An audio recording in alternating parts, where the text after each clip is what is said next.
ਸਤਿ ਸ਼੍ਰੀ ਅਕਾਲ ਦਰਸ਼ਕੋ, ਮੈਂ ਹਾਂ ਤੁਹਾਡਾ ਆਪਣਾ ਹੋਸਟ ਸਤਿੰਦਰ ਸਿੰਘ ਮੀਰਥਲ। ਤੁਸੀਂ ਦੇਖ ਰਹੇ ਹੋ ਟੀਵੀ 84 ਤੇ ਤੁਹਾਡਾ ਆਪਣਾ ਮਨਪਸੰਦ ਪ੍ਰੋਗਰਾਮ ਇੱਕ ਨਜ਼ਰ। ਜਿਵੇਂ ਕਿ ਆਪ ਸਭ ਜਾਣਦੇ ਹੋ ਕਿ ਅਸੀਂ ਆਪਣੇ ਇਸ ਸ਼ੋਅ ਦੇ ਵਿੱਚ ਉਹਨਾਂ ਸ਼ਖਸੀਅਤਾਂ ਨੂੰ ਤੁਹਾਡੇ ਰੂਬਰੂ ਕਰਵਾਉਂਦੇ ਹਾਂ ਜਿਨ੍ਹਾਂ ਨੇ ਵੱਖ-ਵੱਖ ਖੇਤਰਾਂ ਦੇ ਵਿੱਚ ਮੱਲਾਂ ਮਾਰੀਆਂ ਨੇ ਤੇ ਮਾਣ-ਤਾਣ ਹਾਸਿਲ ਕੀਤਾ ਹੈ। ਜੀ ਹਾਂ, ਅੱਜ ਇੱਕ ਅਜਿਹੀ ਸ਼ਖਸੀਅਤ ਸਾਡੇ ਨਾਲ ਸਟੂਡੀਓ ਦੇ ਵਿੱਚ ਇਸ ਸ਼ੋਅ ਦੇ ਵਿੱਚ ਮੌਜੂਦ ਹੈ ਜੋ ਕਿ ਕਿਸੇ ਵੀ ਤਾਰੀਫ ਦੀ ਮੁਹਤਾਜ ਨਹੀਂ। ਜੀ ਹਾਂ, ਅੱਜ ਅਸੀਂ ਗੱਲ ਕਰਾਂਗੇ ਸੰਗੀਤ ਦੇ ਖੇਤਰ ਦੇ ਵਿੱਚ ਜਾਨੀ ਮਾਨੀ ਗਾਇਕਾ ਹਰਿੰਦਰ ਹੁੰਦਲ ਜੀ ਅੱਜ ਸਾਡੇ ਨਾਲ ਸ਼ੋਅ ਦੇ ਵਿੱਚ ਮੌਜੂਦ ਨੇ, ਜੋ ਕਿ ਇਸ ਵੇਲੇ ਪੰਜਾਬੀ ਯੂਨੀਵਰਸਿਟੀ ਪਟਿਆਲਾ ਦੇ ਵਿੱਚ ਯੂਥ ਵੈਲਫੇਅਰ ਡਿਪਾਰਟਮੈਂਟ ਦੇ ਵਿੱਚ ਵੀ ਆਪਣੀ ਸੇਵਾਵਾਂ ਦੇ ਰਹੇ ਨੇ। ਕਰਦੇ ਹਾਂ ਇਹਨਾਂ ਦੇ ਨਾਲ ਗੱਲਬਾਤ ਤੇ ਜਾਣਦੇ ਹਾਂ ਇਹਨਾਂ ਦੇ ਗਾਇਕੀ ਦੇ ਸਫ਼ਰ ਦੇ ਬਾਰੇ ਦੇ ਵਿੱਚ। ਸੋ ਸਭ ਤੋਂ ਪਹਿਲਾਂ ਮੈਡਮ ਹੁੰਦਲ ਜੀ, ਆਪ ਜੀ ਦਾ ਸਾਡੇ ਇਸ ਸ਼ੋਅ ਦੇ ਵਿੱਚ ਆਉਣ ਤੇ ਅਸੀਂ ਨਿੱਘਾ ਸਵਾਗਤ ਕਰਦੇ ਹਾਂ ਜੀ। ਪਿਆਰ ਭਰੀ ਸਤਿ ਸ਼੍ਰੀ ਅਕਾਲ ਕਬੂਲ ਕਰੋ ਜੀ। ਸਤਿ ਸ਼੍ਰੀ ਅਕਾਲ। ਸਤਿ ਸ਼੍ਰੀ ਅਕਾਲ ਭਾਜੀ। ਸਤਿ ਸ਼੍ਰੀ ਅਕਾਲ। ਹੁੰਦਲ ਜੀ, ਗਾਇਕੀ ਦਾ ਸਫ਼ਰ ਮੈਂ ਅਕਸਰ ਜ਼ਿਕਰ ਕਰਦਾ ਹੁੰਦਾ ਇਸ ਸ਼ੋਅ ਦੇ ਵਿੱਚ ਵੀ, ਜਦੋਂ ਵੀ ਗਾਇਕੀ ਦੀ ਗੱਲ ਆਉਂਦੀ ਹੈ ਤੇ ਗਾਇਕੀ ਦਾ ਸਫ਼ਰ ਬੜਾ ਸੰਘਰਸ਼ਪੂਰਨ ਸਫ਼ਰ ਹੁੰਦਾ ਹੈ। ਗਾਇਕੀ ਬਹੁਤ ਮਿਹਨਤ ਮੰਗਦੀ ਹੈ, ਬੜਾ ਸੰਘਰਸ਼ ਮੰਗਦੀ ਹੈ ਔਰ ਇੱਕ ਸਿਦਕ ਮੰਗਦੀ ਹੈ। ਸੋ ਗਾਇਕੀ ਦੇ ਇਸ ਪੂਰੇ ਸਫ਼ਰ ਦੇ ਬਾਰੇ ਅਸੀਂ ਗੱਲਬਾਤ ਤੁਹਾਡੇ ਨਾਲ ਜ਼ਰੂਰ ਕਰਾਂਗੇ, ਪਰ ਪਹਿਲਾਂ ਅਸੀਂ ਚਾਹਾਂਗੇ ਕਿ ਇਸ ਸ਼ੋਅ ਦਾ ਆਗਾਜ਼ ਆਪ ਜੀ ਦੀ ਮਧੁਰ ਆਵਾਜ਼ ਤੋਂ ਕਰੀਏ ਔਰ ਮੈਂ ਚਾਹਾਂਗਾ ਕਿ ਇੱਕ ਭਾਈ ਵੀਰ ਸਿੰਘ ਜੀ ਦਾ ਆਪ ਜੀ ਨੇ ਇੱਕ ਲਿਖਿਆ ਹੋਇਆ ਗੀਤ ਜਿਹੜਾ ਹੈ ਉਹ ਗਾਇਆ, ਜੋ ਕਿ ਬੜਾ ਮਕਬੂਲ ਹੋ ਰਿਹਾ ਔਰ ਜਿਹਨੂੰ ਲੋਕ ਬੜੇ ਪਿਆਰ ਕਰ ਰਹੇ ਨੇ। ਔਰ ਵਾਕਈ ਜਦੋਂ ਅਸੀਂ ਸੁਣਿਆ ਤਾਂ ਲੱਗਿਆ ਕਿ ਵਾਕਈ ਅਸਲ ਗਾਇਕੀ ਜਿਹੜੀ ਆ ਹੋਵੇ। ਅਸੀਂ ਚਾਹਾਂਗੇ ਕਿ ਸ਼ੋਅ ਦਾ ਆਗਾਜ਼ ਜਿਹੜਾ ਹੈ ਉਹ ਤੁਸੀਂ ਉਹਨਾਂ ਦੇ ਕੁਝ ਸਤਰਾਂ ਦੇ ਨਾਲ ਕਰੋ। ਜ਼ਰੂਰ ਭਾਜੀ, ਜ਼ਰੂਰ। ਸੁਪਨੇ ਵਿੱਚ ਤੁਸੀਂ ਮਿਲੇ ਅਸਾਂ ਨੂੰ, ਅਸਾਂ ਤਾਂ ਗੱਲ ਵਕੜੀ ਪਾਈ। ਸੁਪਨੇ ਵਿੱਚ ਤੁਸੀਂ ਮਿਲੇ ਅਸਾਂ ਨੂੰ, ਅਸਾਂ ਤਾਂ ਗੱਲ ਵਕੜੀ ਪਾਈ। ਨਿਰਾ ਨੂਰ ਤੁਸੀਂ ਹੱਥ ਲਾਇਆ ਏ, ਨਿਰਾ ਨੂਰ ਤੁਸੀਂ ਹੱਥ ਲਾਇਆ ਏ, ਸਾਡੀ ਕੰਬਦੀ ਰਹੀ ਕਲਾਈ।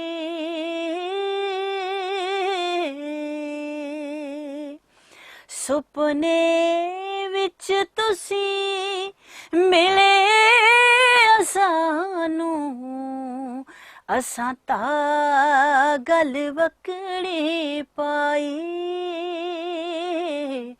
ਅਸਾਂ ਤਾਂ ਗੱਲ ਵਕੜੀ ਪਾਈ।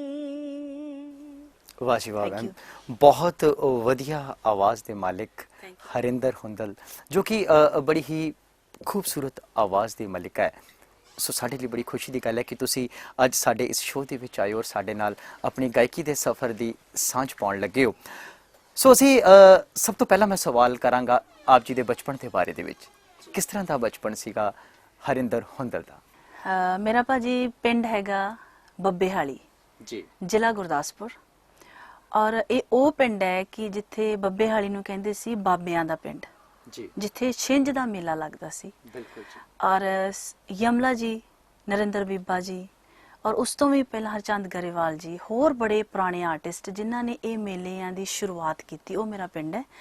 ਔਰ ਇਹ ਮੇਲਾ ਲੱਗਦਾ ਹੁੰਦਾ ਸੀ ਉੱਥੇ 31 ਅਗਸਤ ਨੂੰ, ਔਰ ਉਸ ਦਿਨ ਦਾ ਮੇਰਾ ਬਰਥ ਹੈ। ਵਾਹ ਜੀ ਵਾਹ। ਸੋ ਮੈਨੂੰ ਬੜੀ ਖੁਸ਼ੀ ਹੁੰਦੀ ਹੈ ਕਿ ਜਿਹੜਾ ਮੇਰਾ ਪਿੰਡ ਹੈ, ਜਿਹੜਾ ਮੇਲਾ ਐਡਾ ਵੱਡਾ ਕਰਵਾਉਂਦਾ ਸੀ, ਮੈਂ ਉਸੇ ਦਿਨ ਹੀ ਮੇਰਾ ਜਨਮ ਹੋਇਆ। ਸੋ ਥੋੜਾ ਬਹੁਤਾ ਕਹਿ ਲਓ ਕਿ ਉਹ ਮੇਲੇ ਦਾ ਅੰਸ਼ ਮੇਰੇ ਵਿੱਚ ਹੈਗਾ। ਤੇ ਮੇਰਾ ਬਚਪਨ ਕਹਿ ਲਓ ਜਾਂ ਕਹਿ ਲਓ ਕਿ ਹੁਣ ਸ਼ੁਰੂਆਤ ਕਹਿ ਲਓ, ਹਾਲੇ ਤੱਕ ਉਸ ਮੇਲਿਆਂ ਨਾਲ ਜੁੜੀ ਹੋਈ ਹੈ। ਯਾ ਬਹੁਤ ਵਧੀਆ ਜੀ, ਜਾਨੀ ਕਿ ਕਿਤੇ ਨਾ ਕਿਤੇ ਉਸ ਮੇਲੇ ਦਾ ਆਸ਼ੀਰਵਾਦ ਜਿਹੜਾ ਆਪ ਜੀ ਦੇ ਜਨਮ ਦੇ ਨਾਲ ਜੁੜਿਆ ਹੋਇਆ ਹੈ। ਬਿਲਕੁਲ ਜੀ, ਸੋ ਬਹੁਤ ਅੱਛੀ ਗੱਲ ਹੈ ਜੀ। ਵਿਦਿਅਕ ਯੋਗਤਾ ਦੀ ਗੱਲ ਕਰੀਏ, ਹਾਂਜੀ, ਤਾਂ ਵਿਦਿਅਕ ਯੋਗਤਾ ਕਿਸ ਤਰ੍ਹਾਂ ਦੀ ਸੀ? ਮੇਰੀ ਵਿਦਿਅਕ ਯੋਗਤਾ, ਮੈਂ BA ਕੀਤੀ ਹੈ ਜੀ Ludhiana civil lines Khalsa college ਤੋਂ ਜੀ। ਪਹਿਲਾਂ ਗੁਰਦਾਸਪੁਰ ਤੋਂ ਮੈਂ +2 ਕੀਤੀ, ਉਸ ਤੋਂ ਬਾਅਦ ਮੈਂ ਯੂਨੀਵਰਸਿਟੀ ਚੇਂਜ ਹੋਈ ਮੇਰੀ, ਗੁਰੂ ਨਾਨਕ ਦੇਵ ਯੂਨੀਵਰਸਿਟੀ 'ਚ ਮੈਂ ਬਹੁਤ ਪਾਰਟ ਕਰਦੀ ਰਹੀ, ਫੈਸਟੀਵਲਾਂ ਦਾ ਇੱਕ ਹਿੱਸਾ ਸੀ। ਲੁਧਿਆਣੇ ਆਈ ਉਸ ਤੋਂ ਬਾਅਦ ਮੈਂ ਪੰਜਾਬੀ ਯੂਨੀਵਰਸਿਟੀ ਪਟਿਆਲਾ ਆਈ ਔਰ ਉੱਥੇ ਮੈਂ PhD ਤੱਕ ਦਾ ਸਫ਼ਰ ਜਿਹੜਾ ਉੱਥੇ ਪੂਰਾ ਕੀਤਾ ਔਰ ਹੁਣ ਮੈਂ ਲਗਾਤਾਰ ਉੱਥੇ ਸੇਵਾ ਨਿਭਾ ਰਹੀ ਹਾਂ। ਯੂਥ ਵੈਲਫੇਅਰ ਡਿਪਾਰਟਮੈਂਟ ਆ ਮੇਰਾ, ਜਿੱਥੇ ਮੈਂ ਕਲਚਰ ਯੂਨੀਵਰਸਿਟੀਆਂ 'ਚੋਂ ਹੀ ਨਿਕਲੀ ਸੀ ਔਰ ਕਲਚਰ ਡਿਪਾਰਟਮੈਂਟ 'ਚੋਂ ਹੀ ਪਾਰਟ ਕਰਦੀ ਰਹੀ, ਉਹਨਾਂ ਦਾ ਇੱਕ ਹਿੱਸਾ ਸੀ ਤੇ ਉਸੇ ਡਿਪਾਰਟਮੈਂਟ 'ਚ ਹੀ ਮੈਨੂੰ ਸੇਵਾ ਦਾ ਮੌਕਾ ਮਿਲਿਆ ਹੋਇਆ। ਸੋ ਅੱਜ ਕੱਲ੍ਹ ਮੈਂ Punjabi university Patiala youth welfare department 'ਚ ਕੰਮ ਕਰ ਰਹੀ ਹਾਂ। ਸੋ ਬੜਾ ਹੀ ਇੱਕ, ਜਿਵੇਂ ਮੈਂ ਪਹਿਲੇ ਦੱਸਿਆ ਕਿ ਸੰਘਰਸ਼ਪੂਰਨ ਇਹ ਰਾਹ ਹੈ ਗਾਇਕੀ ਦਾ।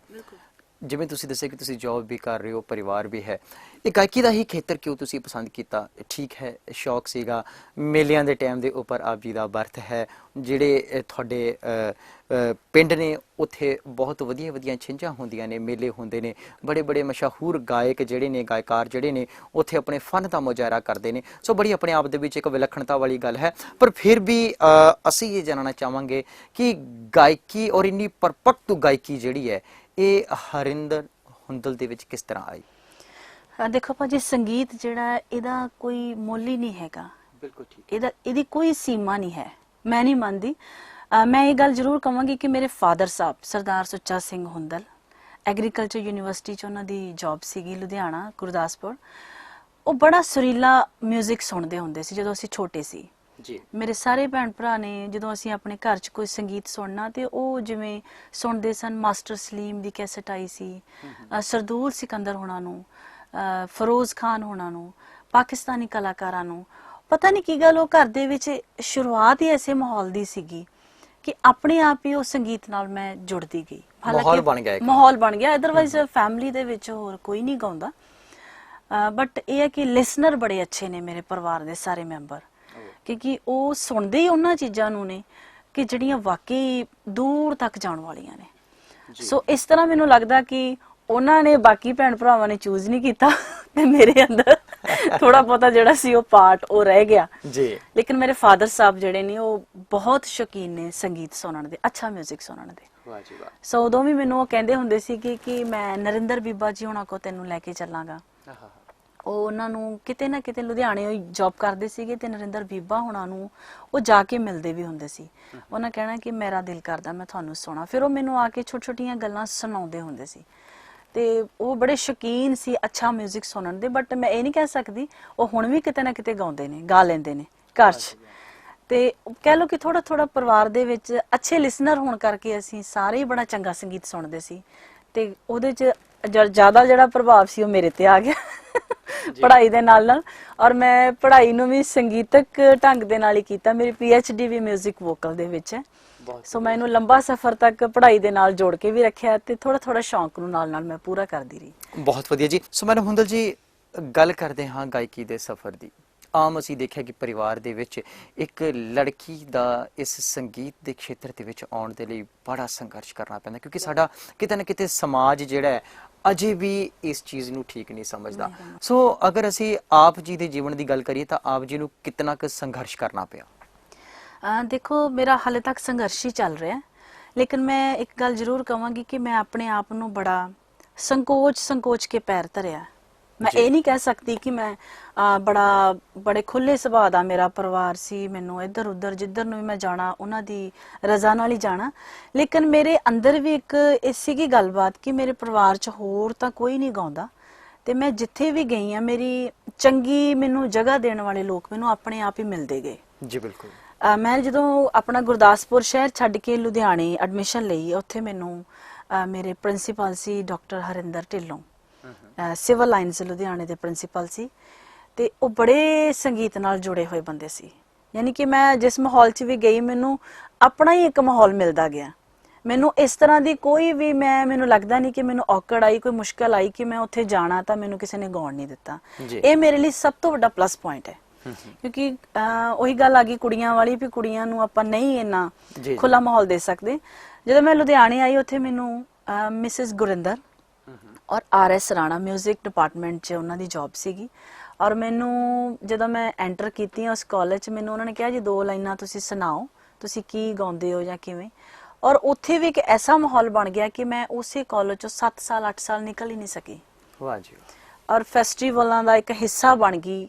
ਉੱਥੇ ਮੈਂ ਆਪਣਾ ਸ਼ਬਦ 'ਚ ਪਾਰਟਿਸਿਪੇਟ ਕਰ ਰਹੀ ਹਾਂ, ਲੋਕ ਗੀਤ 'ਚ ਕਰ ਰਹੀ ਹਾਂ, ਗਜ਼ਲ 'ਚ ਕਰ, ਮੈਨੂੰ ਕਹਿ ਲਓ ਕਿ ਮੈਨੂੰ ਪਰਮਾਤਮਾ ਨੇ ਉਹ ਇੱਕ ਪਲੇਟਫਾਰਮ ਦਿੱਤਾ ਉਸ ਕਾਲਜ ਦੇ ਵਿੱਚ। ਬਹੁਤ ਵੱਡਾ ਕਾਲਜ ਸੀ ਉਹ, ਔਰ ਬਹੁਤ ਹੀ ਅੱਛੇ ਗਾਉਣ ਵਾਲੇ ਉਸ ਕਾਲਜ 'ਚ ਸੀਗੇ, ਬੜੀ ਸਟਰੈਂਥ ਸੀ ਉਸ ਕਾਲਜ ਦੀ। ਤੇ ਉਹ ਕਾਲਜ ਜਿਹੜਾ ਕਿ ਮੇਰੇ ਲਈ ਕਹਿ ਲਓ ਕਿ ਕਦੇ ਲਾਈਫ ਦੇ ਵਿੱਚੋਂ ਉਹ ਪਾਰਟ ਬਾਹਰ ਨਹੀਂ ਜਾ ਸਕਦਾ ਜੀ। ਇੰਨੀ ਕੁ ਮਦਦ ਮੈਨੂੰ ਉੱਥੋਂ ਮਿਲੀ ਹੈ, ਇੰਨੀ ਕੁ ਪ੍ਰਮੋਸ਼ਨ ਮਿਲੀ ਹੈ ਕਿ ਹੁਣ ਮੈਨੂੰ ਲੱਗਦਾ ਕਿ ਉਹ ਸਮਾਂ ਮੇਰੇ ਲਈ ਹੋਰ ਵੱਧ ਜਾਂਦਾ ਥੋੜਾ, ਕਿਉਂਕਿ ਹੁਣ ਮੇਰੀ ਆਪਦੀ ਲਾਈਫ ਸ਼ੁਰੂ ਹੋ ਗਈ ਹੈ, ਮੇਰੀ ਫੈਮਿਲੀ ਲਾਈਫ ਸ਼ੁਰੂ ਹੋ ਚੁੱਕੀ ਆ, ਮੇਰੀ ਮੈਰਿਜ ਹੋ ਚੁੱਕੀ ਆ, ਮੇਰੇ ਬੱਚੇ ਨੇ। ਲੇਕਿਨ ਮੈਂ ਉਹ ਜਿਹੜੇ 7-8 ਸਾਲ ਉੱਥੇ ਰਹਿ ਕੇ ਸੰਗੀਤ ਦੇ ਨਾਲ ਆਪਣੀ ਮਿਹਨਤ ਕੀਤੀ ਹੈ, ਉਹ ਮੈਨੂੰ ਲੱਗਦਾ ਕਿ ਹੁਣ ਹੌਲੀ ਹੌਲੀ ਉਹ ਸਮਾਂ ਨਹੀਂ ਹੈਗਾ ਮੇਰੇ ਕੋਲ। ਬਹੁਤ ਵਧੀਆ ਜੀ। ਸੋ ਮੈਂ ਇੱਥੇ ਆਪਣੇ ਦਰਸ਼ਕਾਂ ਨੂੰ ਇੱਕ ਗੱਲ ਦੱਸਣਾ ਚਾਹੁੰਦਾ ਕਿ ਹਰਿੰਦਰ ਹੁੰਦਲ ਇੱਕ ਐਸਾ ਨਾਮ ਹੈ ਜਿਨ੍ਹਾਂ ਦੇ ਅਗਰ ਅਸੀਂ ਪਰਿਵਾਰ ਦੀ ਗੱਲ ਕਰੀਏ ਤਾਂ ਇਹਨਾਂ ਦੇ ਹਸਬੈਂਡ ਜਾਣੇ ਮਾਣੇ ਮਿਊਜ਼ਿਕ ਡਾਇਰੈਕਟਰ ਹਰਜੀਤ ਗੁੱਟੂ ਜੀ, ਜਿਨ੍ਹਾਂ ਨੂੰ ਕਿ ਸ਼ਾਇਦ ਹੀ ਕੋਈ ਐਸਾ ਸੰਗੀਤ ਨਾਲ ਬੱਝਿਆ ਹੋਇਆ ਕਲਾਕਾਰ ਜਾਂ ਸੰਗੀਤ ਨਾਲ ਬੱਝਿਆ ਹੋਇਆ ਕੋਈ ਐਸਾ ਸਰੋਤਾ ਹੋਏਗਾ ਜਿਹੜਾ ਕਿ ਉਹਨਾਂ ਦੇ ਨਾਮ ਨੂੰ ਨਹੀਂ ਜਾਣਦਾ। ਸੋ ਮੈਡਮ, ਪਰਿਵਾਰ ਦੀ ਹੀ ਗੱਲ ਚੱਲੀ ਹੈ ਹਾਂਜੀ, ਤੇ ਪਰਿਵਾਰ ਦੇ ਗੱਲ ਚੋਂ ਅਸੀਂ ਗੱਲ ਅਗਾਂਹ ਨੂੰ ਤੋਰਦੇ ਹਾਂ ਕਿ ਤੁਹਾਡਾ ਇੱਕ ਟਰੈਕ ਰਿਕਾਰਡ ਹੋਇਆ ਸੀ ਪੰਜਾਬੀਅਤ ਨੂੰ ਲੈ ਕਰਕੇ, ਔਰ ਜੋ ਕਿ ਤੁਸੀਂ ਬਿਨਾਂ ਕਿਸੇ ਰਿਦਮ ਤੋਂ ਉਸ ਨੂੰ ਗਾਇਆ। ਔਰ ਸਾਨੂੰ ਇਹ ਵੀ ਕਿੱਸਾ ਸੁਣਨ ਨੂੰ ਮਿਲਿਆ ਕਿ ਇੱਕ ਕਾਨਫਰੰਸ ਦੇ ਦੌਰਾਨ ਕੈਪਟਨ ਅਮਰਿੰਦਰ ਸਿੰਘ ਬੈਠੇ ਸੀ, ਮਹਾਰਾਣੀ ਜਾਂ ਹੋਰ ਦਿੱਲੀ ਤੋਂ ਆਏ ਕਈ ਉੱਥੇ ਮੰਤਰੀ ਬੈਠੇ ਸੀ, ਔਰ ਪਾਕਿਸਤਾਨ ਤੋਂ ਵੀ ਈਵਨ ਬਹੁ ਗਿਣਤੀ ਦੇ ਵਿੱਚ ਡੈਲੀਗੇਟਸ ਪਹੁੰਚੇ ਹੋਏ ਸੀ। ਤੁਸੀਂ ਉੱਥੇ ਇੱਕ ਪਰਫਾਰਮ ਕੀਤਾ ਸੀ ਸੌਂਗ ਜਿਹੜਾ ਕਿ ਪਾਕਿਸਤਾਨ ਤੱਕ ਯਾਨੀ ਕਿ ਬਾਹਰਲੇ ਮੁਲਕਾਂ ਤੱਕ ਵੀ ਉਸ ਸੌਂਗ ਦੀਆਂ ਧੂਮਾਂ ਪਈਆਂ। ਅਸੀਂ ਚਾਹਾਂਗੇ ਉਹਦੀਆਂ 2 ਲਾਈਨਾਂ ਜਿਹੜੀਆਂ ਨੇ ਤੁਸੀਂ 2 ਨਹੀਂ, ਮੈਂ ਤਾਂ ਕਹਾਂਗਾ ਵੀ ਅਗਰ ਉਹ ਪੂਰਾ ਗੀਤ ਗਾ ਸਕੋ ਤਾਂ ਸਾਡੇ ਲਈ ਬੜੀ ਮਾਣ ਦੀ ਗੱਲ ਹੋਏਗੀ, ਬਟ ਤੁਸੀਂ ਉਹ ਜ਼ਰੂਰ ਸਾਡੇ ਦਰਸ਼ਕਾਂ ਨੂੰ ਸੁਣਾਓ। ਜ਼ਰੂਰ ਜੀ ਜ਼ਰੂਰ। पंजाब करां की सिफ्त तेरी,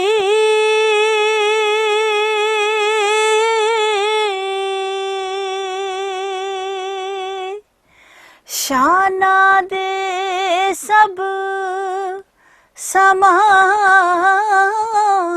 तेरे,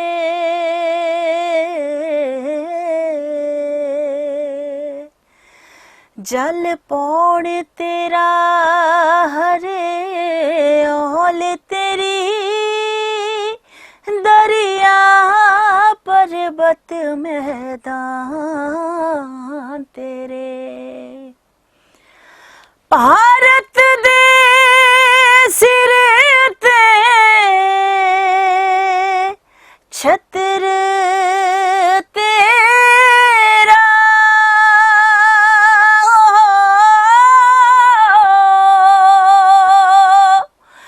तेरे सिर छत्र हिमालय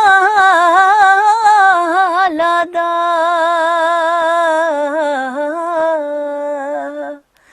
मोढे ते चादर बर्फां दी, सीने विच शेक ज्वाला दा, मोढे ते चादर बर्फां दी, सीने विच शेक ज्वाला दा, कुदरत पंघूड़ा कड़िया सी, तैनू ऋषिया अवतारां दा, सूफी शहीदां भगतां दा, बलबीरा सत्यानारां दा, बाबा नानक बाबा फरीद अपनी छाती ते पाले तू, दुनिया नू जानन देण लई कई रोशन दीवे बाले तू, ਕਈ ਰੋਸ਼ਨ ਦੀਵੇ ਬਾਲੇ ਤੂੰ, ਕਈ ਰੋਸ਼ਨ ਦੀਵੇ ਬਾਲੇ ਤੂੰ। ਸੋ ਵੇਲਾ ਹੋ ਚੱਲਿਆ ਹੈ ਇੱਕ ਛੋਟੇ ਜਿਹੇ ਬ੍ਰੇਕ ਦਾ। ਛੇਤੀ ਮੁੜਦੇ ਹਾਂ ਛੋਟੇ ਜਿਹੇ ਬ੍ਰੇਕ ਤੋਂ ਬਾਅਦ। ਇੱਕ ਨਜ਼ਰ, ਇੱਕ ਨਜ਼ਰ, ਇੱਕ ਨਜ਼ਰ,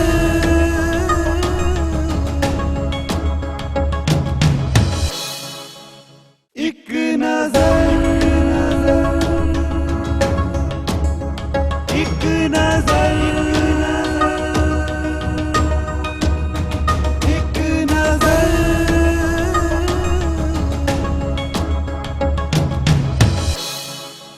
ਬ੍ਰੇਕ ਤੋਂ ਬਾਅਦ ਤੁਹਾਡਾ ਇੱਕ ਵਾਰ ਫਿਰ ਤੋਂ ਸਵਾਗਤ ਹੈ। ਤੁਸੀਂ ਦੇਖ ਰਹੇ ਹੋ ਟੀਵੀ 84 ਤੇ ਤੁਹਾਡਾ ਆਪਣਾ ਮਨਪਸੰਦ ਪ੍ਰੋਗਰਾਮ ਇੱਕ ਨਜ਼ਰ। ਤੇ ਅੱਜ ਸਾਡੇ ਨਾਲ ਸ਼ੋਅ ਦੇ ਵਿੱਚ ਵਿਰਾਜਮਾਨ ਨੇ ਗਾਇਕਾ ਹਰਿੰਦਰ ਹੁੰਦਲ ਜੀ। ਜੇਕਰ ਗਾਇਕੀ ਦੀ ਗੱਲ ਕਰੀ ਤਾਂ ਅੱਜ ਕੱਲ੍ਹ ਤਰ੍ਹਾਂ ਦੀ ਗਾਇਕੀ ਜਿਹੜੀ ਹੈ ਬੜੀ ਮਕਬੂਲ ਹੋ ਰਹੀ ਹੈ। ਕਿਤੇ ਜੈਜ਼ ਗਾਇਆ ਜਾ ਰਿਹਾ, ਕਿਤੇ ਪੌਪ ਗਾਇਆ ਜਾ ਰਿਹਾ। ਅੱਜ ਕੱਲ੍ਹ ਰੈਪ ਬੜਾ ਗੀਤਾਂ ਦੇ ਵਿੱਚ ਮਕਬੂਲ ਹੋ ਰਿਹਾ। ਤਰ੍ਹਾਂ ਦੇ ਨਵੇਂ ਰੈਪਰਸ ਜਿਹੜੇ ਨੇ ਉਹ ਆ ਰਹੇ ਨੇ ਔਰ ਆਪਣੀ ਪਰਫਾਰਮੈਂਸ ਦੇ ਰਹੇ ਨੇ ਗੀਤਾਂ ਦੇ ਵਿੱਚ। ਅਗਰ ਅਸੀਂ ਹਰਿੰਦਰ ਹੁੰਦਲ ਦੇ ਟੇਸਟ ਦੀ ਗੱਲ ਕਰੀਏ ਤਾਂ ਕਿਸ ਤਰ੍ਹਾਂ ਦੀ ਗਾਇਨ ਸ਼ੈਲੀ ਨੂੰ ਪਸੰਦ ਕਰਦੇ ਹੋ ਤੁਸੀਂ? ਮੈਂ ਭਾਜੀ ਸ਼ੁਰੂ ਤੋਂ ਹੀ ਨਾ, ਮੈਂ ਕਹਿ ਲਓ ਕਿ ਜਦੋਂ ਦਾ ਸੁਣਦੀ ਉਦੋਂ ਵੀ ਮੈਂ ਬੜਾ ਸੰਜੀਦਾ ਜਿਹਾ ਹੀ ਸੁਣਦੀ ਰਹੀ ਸ਼ੁਰੂ ਤੋਂ। ਮੈਨੂੰ ਕਦੇ ਕਿਸੇ ਨੇ ਕਹਿਣਾ ਕਿ ਕੋਈ ਨੱਚਣ ਵਾਲਾ ਗਾਣਾ, ਕੋਈ ਟੱਪਣ ਵਾਲਾ ਗਾਣਾ, ਤੇ ਮੈਨੂੰ ਐਂ ਲੱਗਦਾ ਹੁੰਦਾ ਸੀ ਕਿ ਜੇ ਮੈਂ ਉਹਨੂੰ ਗਾਉਣੀ ਆ ਤੇ ਉਹਦੇ 'ਚ ਮੈਨੂੰ ਮਜ਼ਾ ਜਿਹਾ ਨਹੀਂ ਆ ਰਿਹਾ ਜੀ। ਪਤਾ ਨਹੀਂ ਕੀ ਗੱਲ ਹੈ, ਇਹ ਸ਼ੁਰੂਆਤ ਹੀ ਲਾਈਫ 'ਚ ਏਦਾਂ ਦੀ ਹੋਈ ਇਹ ਨਹੀਂ ਹੈਗਾ ਕਿ ਮੈਂ ਉਹ ਗਾਣਾ ਨਹੀਂ ਗਾ ਸਕਦੀ, ਪਰ ਜੇ ਮੈਨੂੰ ਕੋਈ ਕਹਿ ਦਿੰਦਾ ਸੀ ਮਹਿਫਲ 'ਚ ਵੀ ਹਰਿੰਦਰ ਕੋਈ ਗਾਣਾ ਸੁਣਾ, ਤੇ ਮੈਨੂੰ ਹੁੰਦਾ ਸੀ ਕਿ ਮੈਂ ਇਹੋ ਜਿਹਾ ਗਾਣਾ ਗਾਵਾਂ ਤੇ ਉੱਥੇ ਉਦਾਂ ਦਾ ਕਿਸੇ ਨੇ ਨਾ ਗਾਇਆ ਹੋਵੇ ਤੇ ਉਹ ਬੜਾ ਠਹਿਰਿਆ ਹੋਇਆ ਗੀਤ ਹੋਵੇ। ਕਿ ਮੇਰਾ ਦਿਲ ਕਰਦਾ ਹੁੰਦਾ ਸੀ ਵੀ ਕੋਈ ਤਾਂ ਬੰਦਾ ਜਿਹਦੀ ਅੱਖ 'ਚ ਹੰਝੂ ਨਾ ਗਿਰੇ, ਉਹ ਗਾਇਕੀ ਕੀ ਹੈ। ਬਹੁਤ ਵਧੀਆ। ਮੇਰੀ ਸ਼ੁਰੂ ਤੋਂ ਇਸੇ ਤਰ੍ਹਾਂ ਦੀ ਤਮੰਨਾ ਚੱਲਦੀ, ਇਸੇ ਕਰਕੇ ਮੈਨੂੰ ਕਈ ਕਹਿ ਦਿੰਦੇ ਨੇ ਕਿ ਤੇਰਾ ਵਿਆਹ ਹੋ ਗਿਆ, ਸ਼ਾਇਦ ਤੂੰ ਗਾਉਣਾ ਬੰਦ ਕਰਤਾ ਤੇ ਮੈਂ ਇਦਾਂ ਨਹੀਂ ਸੋਚਦੀ। ਮੈਨੂੰ ਹੁੰਦਾ ਕਿ ਮੈਨੂੰ ਚੰਗਾ ਇਹ ਮੈਨੂੰ ਵਿਆਹ ਤੋਂ ਬਾਅਦ ਹੀ ਮੌਕੇ ਮਿਲੇ ਨੇ ਜਿਹੜੇ ਮੈਂ ਇਹ ਅੱਛੇ ਗਾਣੇ ਗਾ ਰਹੀ ਹਾਂ। ਯਾਨੀ ਕਿ ਇੱਕ ਆਪਾਂ ਇੱਕ ਹੀ ਸਮਝ ਲਈਏ ਕਿ ਇਹਦਾ ਪੂਰਾ ਜਿਹੜਾ ਹੈਗਾ ਉਹ ਜਿਹੜਾ ਸ਼੍ਰੇ ਹੈਗਾ ਤੁਹਾਡੇ ਹਸਬੰਡ ਨੂੰ ਜਾਂਦਾ। ਬਿਲਕੁਲ ਕਿਉਂਕਿ ਉਹ ਵੀ ਨਾ ਕਿਤੇ ਏਦਾਂ ਦੀ ਸੰਜੀਦਾ ਗਾਇਕੀ ਨਾਲ ਹੀ ਜੁੜੇ ਹੋਏ ਨੇ। ਜੀ ਬਿਲਕੁਲ। ਜੇ ਮੈਂ ਉਹਨਾਂ ਨੂੰ ਕੁਝ ਲਾਈਟ ਸੁਣਾ ਵੀ ਦਿੰਨੀ ਆ ਕਦੇ ਉਹ ਮੈਨੂੰ ਕਹਿ ਦੇਣਗੇ ਵੀ ਉਹ ਸੁਣਾ ਜਿਹੜਾ ਕਦੇ ਤੂੰ ਉੱਥੇ ਗਾਇਆ ਸੀ, ਯਾਨੀ ਕਿ ਇਹਦਾ ਮਤਲਬ ਰੂਹ ਤਾਂ ਉੱਥੇ ਜੁੜੀ ਹੋਈ ਆ। ਬਿਲਕੁਲ ਯਾਨੀ ਕਿ ਕਿਤੇ ਨਾ ਕਿਤੇ ਅਗਰ ਅੱਛਾ ਜੀਵਨ ਸਾਥੀ ਅਗਰ ਮਿਲ ਜਾਏ ਤਾਂ ਮੈਂ ਸਮਝਦਾ ਕਿ ਇੱਕ ਤੁਹਾਡੇ ਜ਼ਿੰਦਗੀ ਦਾ ਜਿਹੜਾ ਸਾਰ ਹੁੰਦਾ ਜਾਂ ਤੁਸੀਂ ਜੋ ਜ਼ਿੰਦਗੀ ਦੇ ਵਿੱਚ ਅਚੀਵ ਕਰਨਾ ਚਾਹੁੰਦੇ ਹੋ ਉਹ ਗੋਲ ਜਿਹੜਾ ਹੋਰ ਈਜ਼ੀ ਹੋ ਜਾਂਦਾ। ਆਪਾਂ ਇਹ ਨਹੀਂ ਕਹਿ ਸਕਦੇ ਕਿ ਮੈਂ ਆਪਣੀ ਲਾਈਫ ਬਾਰੇ ਵੱਧ ਤੋਂ ਵੱਧ ਕਹਾਂਗੇ, ਇਹ ਨਹੀਂ ਕਹਿ ਸਕਦੀ ਕਿ ਮੈਨੂੰ ਮੌਕਾ ਨਹੀਂ ਮਿਲਿਆ ਜਾਂ ਮੈਂ ਇਦਾਂ ਦਾ ਨਹੀਂ ਗਾਇਆ। ਮੈਂ ਸਫੀਸ਼ੀਐਂਟ ਗਾਇਆ ਜਿੰਨਾ ਵੀ ਗਾਇਆ, ਔਰ ਆਪਣੀ ਮਰਜ਼ੀ ਮੁਤਾਬਕ ਹੀ ਗਾਇਆ ਜੋ ਮੇਰੇ ਟੇਸਟ ਨੇ। ਮੈਂ ਇਹ ਨਹੀਂ ਕਹਿੰਦੀ ਕਿ ਮੈਨੂੰ ਕੰਪਨੀਆਂ ਨਹੀਂ ਮਿਲੀਆਂ, ਮੈਨੂੰ ਪ੍ਰਮੋਟਰ ਨਹੀਂ ਮਿਲੇ, ਮੈਨੂੰ ਰਾਈਟਰ ਨਹੀਂ ਮਿਲੇ। ਮੈਂ ਉਦਾਂ ਦਾ ਚੂਜ਼ ਹੀ ਨਹੀਂ ਕੀਤਾ ਆਪਣੇ ਆਪ ਨੂੰ। ਬਹੁਤ ਮੌਕੇ ਮਿਲਦੇ ਸੀ ਜਦੋਂ ਮੈਂ ਲੁਧਿਆਣੇ ਪੜ੍ਹਦੀ ਸੀ, ਮੇਰੇ ਕੋਲ ਹਰ ਕੰਪਨੀ ਦਾ ਬੰਦਾ, ਤੁਸੀਂ ਇਮੇਜਿਨ ਕਰੋ, ਆਪਾਂ ਚੈਨਲ ਤੇ ਗੱਲ ਕਰ ਰਹੇ ਹਾਂ। ਹੋਸਟਲ ਦੇ ਇੱਕ ਟਾਈਮਿੰਗ ਹੁੰਦੇ ਸੀ ਖਾਲਸਾ ਕਾਲਜ ਦੇ ਵਿੱਚ ਕਿ 5:30 ਵਜੇ ਸਾਡਾ ਗੇਟ ਬੰਦ ਹੋ ਜਾਣਾ, ਲੇਕਿਨ ਮੇਰੇ ਪ੍ਰਿੰਸੀਪਲ ਇੰਨੇ ਅੱਛੇ ਸੀਗੇ, ਮੈਂ ਉਦੋਂ ਸਾਰੇ ਗਾਮਾਂ ਦੇ ਵਿੱਚ ਵਿਨਰ ਸੀਗੀ, ਔਰ ਉਹਨਾਂ ਨੇ ਮੈਨੂੰ ਕਹਿਣਾ ਕਿ ਹਰਿੰਦਰ ਕੋਈ ਗੇਟ ਤੇ ਮਿਲਣ ਆਇਆ। ਉਹਦੇ ਚ ਕੌਣ ਹੁੰਦੇ ਸਨ? ਟੀ ਸੀਰੀਜ਼ ਦੇ ਮਾਲਕ ਦਰਸ਼ਨ ਕੁਮਾਰ ਜੀ। ਵਾਹ ਜੀ ਵਾਹ। ਔਰ ਮੈਨੂੰ ਉਹਨਾਂ ਦਾ ਨਾਮ ਸੁਣਿਆ ਹੁੰਦਾ ਸੀ, ਮੈਨੂੰ ਇਹ ਨਹੀਂ ਸੀ ਪਤਾ ਹੁੰਦਾ ਵੀ ਦਰਸ਼ਨ ਕੁਮਾਰ ਜੀ ਵੀ ਮੈਨੂੰ ਕਿਉਂ ਮਿਲਣ ਆਉਣਗੇ। ਮੈਨੂੰ ਉਹਨਾਂ ਨੇ ਬੜਾ ਕਿਹਾ ਉਦੋਂ ਵੀ ਕਿ ਹਰਿੰਦਰ ਤੇਰੇ ਲਾਈਟ ਜੇ ਗਾਣੇ ਹੋਣ, ਗਿੱਧੇ ਵਾਲੇ ਸੌਂਗ ਹੋਣ, ਨੱਚਣ ਟੱਪਣ ਵਾਲੇ ਹੋਣ, ਆਪਾਂ ਕੈਸਟ ਕਰਦੇ ਆਂ, ਪਰ ਪਤਾ ਨਹੀਂ ਕੀ ਗੱਲ ਕਦੇ ਐਫਰਟ ਹੀ ਨਹੀਂ ਹੋਈ ਉਧਰ ਨੂੰ। ਇਹ ਨਹੀਂ ਮੌਕੇ ਨਹੀਂ ਮਿਲੇ, ਬੜੇ ਮੌਕੇ ਮਿਲੇ, ਪਰ ਉਹ ਉਹੀ ਕਹਿ ਲਓ ਨਾ ਕਿ ਜਿਹੜਾ ਕਿ ਤੁਹਾਡੀ ਰੂਹ ਹੈ ਉਦਾਂ ਦੀ ਹੈ ਹੀ ਨਹੀਂ, ਤੇ ਫਿਰ ਤੁਸੀਂ ਕਿਵੇਂ ਉਸ ਤਰ੍ਹਾਂ ਉਹਨੂੰ ਪ੍ਰਮੋਟ ਕਰੋਗੇ। ਬਿਲਕੁਲ ਇਹ ਤਾਂ ਗੱਲ ਹੈ। ਸੋ ਫਿਰ ਇੱਕ ਦੌਰ ਆਂਦਾ ਹੈ ਕਿ ਆਖਿਰਕਾਰ ਟੀ ਸੀਰੀਜ਼ ਦੇ ਵਿੱਚ ਤੁਹਾਡੀ ਟੇਪ ਜ਼ਰੂਰ ਆਈ। ਤੁਸੀਂ ਇੱਕ ਟਾਈਮ ਸੀ ਜਦੋਂ ਤੁਸੀਂ ਉਸ ਨੂੰ ਮਿਸ ਕਰਤਾ, ਬਟ ਫਿਰ ਵੀ ਉਹ ਕਿਸਮਤ ਜਿਹੜੀ ਸੀ ਉਹ ਕਿਤੇ ਨਾ ਕਿਤੇ ਬਾਰ-ਬਾਰ ਦਰਵਾਜ਼ਾ ਖਟਖਟਾ ਰਹੀ ਸੀ। ਉਹ ਚਾਹੁੰਦੀ ਸੀ ਕਿ ਕਿਸਮਤ ਦਾ ਦਰਵਾਜ਼ਾ ਜਿਹੜਾ ਉਹ ਖੁੱਲੇ, ਔਰ ਇੱਕ ਵਾਰ ਉਹ ਖੁੱਲਿਆ ਔਰ ਟੀ ਸੀਰੀਜ਼ ਤੋਂ ਤੁਹਾਡੀ ਕੈਸਟ ਆਈ ਜਿਸ ਨੂੰ ਬਹੁਤ ਪਿਆਰ ਦਿੱਤਾ ਗਿਆ, ਔਰ ਤੁਹਾਡਾ ਗਾਇਆ ਹੋਇਆ ਗੀਤ ਅੱਜ ਵੀ ਕੈਨੇਡਾ, ਅਮਰੀਕਾ, ਯੂਰਪ ਤੇ ਯੂਕੇ ਦੀਆਂ ਕੰਟਰੀਆਂ ਦੇ ਵਿੱਚ ਵੱਜਦਾ ਹੈ ਬਿਲਕੁਲ, ਔਰ ਲੋਕੀ ਬਹੁਤ ਪਿਆਰ ਦਿੰਦੇ ਨੇ। ਬਿਲਕੁਲ। ਔਰ ਮੈਂ ਚਾਹਾਂਗਾ ਉਹ ਗੀਤ ਜਿਹੜਾ ਹਾਂ, ਮੈਂ ਤੁਸੀਂ ਜ਼ਰੂਰ ਇੱਕ ਵਾਰ ਸੁਣਾਉਂਗੀ ਜ਼ਰੂਰ ਕਿਉਂਕਿ ਸੁਣਾਓ। ਉਹ ਗੀਤ ਤੇ ਮੇਰੀ ਇੱਕ ਪਹਿਚਾਣ ਹੈ। ਬਿਲਕੁਲ। ਮੈਂ ਜ਼ਰੂਰ ਸੁਣਾਉਂਗੀ ਕਿਉਂਕਿ ਮੈਨੂੰ ਲੱਗਦਾ ਕਿ ਉਸ ਤੋਂ ਬਾਅਦ ਟੀ ਸੀਰੀਜ਼ ਵਾਲਿਆਂ ਨੇ ਮੈਨੂੰ ਹੋਰ ਬੜਾ ਕਿਹਾ, ਮੈਂ ਨਹੀਂ ਗਾਇਆ ਪਰ ਜੋ ਗਾਇਆ ਉਹ ਸੁਪਰ ਸੀਗਾ ਉਸ ਟਾਈਮ। ਬਿਲਕੁਲ ਜੀ, ਔਰ ਬਿਲਕੁਲ। ਤੇਜਵੰਤ ਕਿਟੂ ਹੁਣਾਂ ਦਾ 뮤직 ਸੀ ਉਹਦੇ ਵਿੱਚ, ਔਰ ਅਮਰੀਕਾ ਤੋਂ ਇਹਨੇ ਜੱਗਾ ਜਗਰਾਉਂ ਜੀ ਜਿਨ੍ਹਾਂ ਦਾ ਉਹ ਲਿਖਿਆ ਹੋਇਆ ਗਾਣਾ ਜੀ। ਤੇ ਮੈਂ ਤੁਹਾਨੂੰ 2 ਲਾਈਨਾਂ ਜ਼ਰੂਰ ਸੁਣਾਉਂਗੀ। ਬਿਲਕੁਲ ਜੀ। ਦਿਲ ਵਿੱਚ ਪਿਆਰ ਤੇਰਾ ਹੈ, ਅੱਖੀਆਂ 'ਚ ਤੂੰ ਵੇ, ਦਿਲ ਵਿੱਚ ਪਿਆਰ ਤੇਰਾ ਹੈ, ਅੱਖੀਆਂ 'ਚ ਤੂੰ ਵੇ, ਤਾਈਓ ਤੇਰਾ ਲਾ ਲੈਂਦਾ ਥੱਕਦਾ ਨਹੀਂ ਮੂੰਹ ਵੇ, ਤਾਈਓ ਤੇਰਾ ਲਾ ਲੈਂਦਾ ਥੱਕਦਾ ਨਹੀਂ ਮੂੰਹ ਵੇ, ਦਿਲ ਵਿੱਚ ਪਿਆਰ ਤੇਰਾ ਹੈ, ਅੱਖੀਆਂ 'ਚ ਤੂੰ ਵੇ, ਦਿਲ ਵਿੱਚ ਪਿਆਰ ਤੇਰਾ ਹੈ, ਅੱਖੀਆਂ 'ਚ ਤੂੰ ਵੇ। ਬਹੁਤ ਵਧੀਆ ਜੀ, ਵਾਕਈ Thank you. ਆਪਣੇ ਆਪ ਦੇ ਵਿੱਚ ਇੱਕ ਬੜਾ ਹੀ ਰੋਮਾਂਟਿਕ ਜਿਹਾ Romantic ਸੌਂਗ song ਸੀ। ਔਰ ਆਪਣੇ ਆਪ ਦੇ ਵਿੱਚ ਇੱਕ ਐਸਾ ਸੁਣਨ ਵਾਲਾ ਸੌਂਗ ਕਿ ਜਿਸ ਨੂੰ ਇਨਸਾਨ ਕਦੇ ਉਦਾਸੀ ਦੇ ਵਿੱਚ ਵੀ ਸੁਣੇ ਤਾਂ ਉਹਦੀ ਜਿਹੜੀ ਉਦਾਸੀ ਹੈ ਦੂਰ ਹੋ ਜਾਂਦੀ ਹੈ। ਦੂਰ ਹੋ ਜਾਂਦੀ ਸੀ। ਸੋ ਮੈਡਮ ਹੁੰਦਲ ਜੀ, ਕੀ ਕਾਰਨ ਬਣ ਗਿਆ ਕਿ ਇਸ ਕੈਸਟ ਤੋਂ ਬਾਅਦ ਲੋਕਾਂ ਨੇ ਬਹੁਤ ਵੇਟ ਕੀਤਾ ਕਿ ਹਰਿੰਦਰ ਹੁੰਦਲ ਦੀ ਕੈਸਟ ਆਏਗੀ, ਕੈਸਟ ਆਏਗੀ, ਪਰ ਬਹੁਤ ਇੱਕ ਗੈਪ ਪੈ ਗਿਆ। ਬਹੁਤ ਗੈਪ ਪੈ ਗਿਆ। ਗੈਪ ਇਦਾਂ ਪਿਆ ਕਿ ਪਹਿਲਾਂ ਮੈਂ ਆਪਣੇ ਆਪ ਨੂੰ ਉਸ ਤਰ੍ਹਾਂ ਨਹੀਂ ਕਦੇ ਸੋਚਿਆ ਵੀ ਨਹੀਂ ਸੀਗਾ ਕਿ ਜਿਵੇਂ ਕੰਪਨੀਆਂ ਵਾਲੇ ਬਹੁਤ ਚੱਕਰ ਲਾਉਂਦੇ ਸੀ, ਆਉਂਦੇ ਸੀ, ਸਾਰੇ ਕਹਿੰਦੇ ਸੀ ਆਪਾਂ ਕਰਨਾ, ਬਟ ਉਹੀ ਗੱਲ ਆ ਗਈ ਨਾ ਕਿ ਉਹ ਸਾਰਾ ਮੇਰੇ ਤੋਂ ਹਲਕਾ ਫੁਲਕਾ ਗਵਾਉਣਾ ਚਾਹੁੰਦੇ ਸੀ। ਜਿਵੇਂ ਜੋ ਮਾਰਕੀਟ 'ਚ ਚੱਲਦਾ ਹੈ, ਜਿਵੇਂ ਕਹਿ ਲਓ ਕਿ ਅਸੀਂ ਪੈਸਾ ਬਣਾਉਣਾ ਤਾਂ ਅਸੀਂ ਕੁਝ ਵੀ ਗਾ ਸਕਦੇ ਹਾਂ ਜੀ। ਤੇ ਮੈਂ ਬਸ ਜਿੱਥੇ ਵੀ ਮੈਨੂੰ ਇਸ ਤਰ੍ਹਾਂ ਦਾ ਕੁਝ ਲੱਗਦਾ ਸੀਗਾ ਕਿ ਇਹ ਤਾਂ ਮੇਰੇ ਟੇਸਟ ਦਾ ਹੈ ਨਹੀਂ, ਮੈਂ ਕਈ ਵਾਰ ਸਟੂਡੀਓ 'ਚ ਵੀ ਜਾਂਦੀ ਸੀ, ਉਹਨਾਂ ਨੇ ਕਹਿਣਾ ਆਹ ਗਾਣਾ ਤੁਸੀਂ ਗਾਉਣਾ, ਤਾਂ ਮੈਨੂੰ ਲੱਗਣਾ ਕਿ ਨਹੀਂ ਛੱਡ ਪਰੇ, ਮਤਲਬ ਕਿ ਐਵੇਂ ਕਰਕੇ ਮੈਂ ਆ ਜਾਣਾ। ਦੈਨ ਉਸ ਤੋਂ ਬਾਅਦ ਮੈਂ ਜਦੋਂ MA ਕਰਨ ਪੰਜਾਬੀ ਯੂਨੀਵਰਸਿਟੀ ਪਟਿਆਲਾ ਇਸ ਕੈਸਟ ਤੋਂ ਬਾਅਦ ਤੇ ਯੂਨੀਵਰਸਿਟੀ ਦੇ ਵਿੱਚ ਜਦੋਂ ਆਈ ਹਾਂ ਤੇ ਉੱਥੇ ਬਹੁਤ ਅੱਛੇ ਲੋਕ ਮਿਲੇ, ਡਾਕਟਰ ਗੁਰਨਾਮ ਸਿੰਘ, ਡਾਕਟਰ ਨਵਿਤਾ ਜੀ, ਡਾਕਟਰ ਰਜਿੰਦਰ ਸਿੰਘ ਗਿੱਲ ਜਿਨ੍ਹਾਂ ਦੇ ਅੰਡਰ ਮੈਂ PhD ਕੀਤੀ, ਅੱਜ ਕੱਲ੍ਹ ਨੌਰਥ ਜ਼ੋਨ ਦੇ ਡਾਇਰੈਕਟਰ ਨੇ ਜੀ, ਔਰ ਡਾਕਟਰ ਯਸ਼ਪਾਲ ਸ਼ਰਮਾ ਜੀ, ਔਰ ਉੱਥੇ ਮੈਨੂੰ ਹਰਜੀਤ ਗੁੱਡੂ ਜੀ ਮਿਲੇ। ਬਹੁਤ ਵਧੀਆ। ਉਸੇ ਯੂਨੀਵਰਸਿਟੀ 'ਚ ਉਹ ਪੜ੍ਹੇ ਹੋਏ ਸੀਗੇ ਪਹਿਲਾਂ, ਔਰ ਜਦੋਂ ਇਹਨਾਂ ਲੋਕਾਂ ਦੇ ਵਿੱਚ ਮਿਲੀ ਤਾਂ ਮੈਨੂੰ ਐਂ ਲੱਗਿਆ ਕਿ ਮੇਰੀ ਸਾਰੀ ਤਮੰਨਾ ਜਿਹੜੀ ਪੂਰੀ ਹੋ ਗਈ ਕਿ ਮੈਂ ਇੰਨੇ ਅੱਛੇ ਲੋਕਾਂ ਦੇ ਵਿੱਚ ਆ ਕੇ ਹੁਣ ਮੈਨੂੰ ਸਿੱਖਣ ਦਾ ਮੌਕਾ ਮਿਲਿਆ।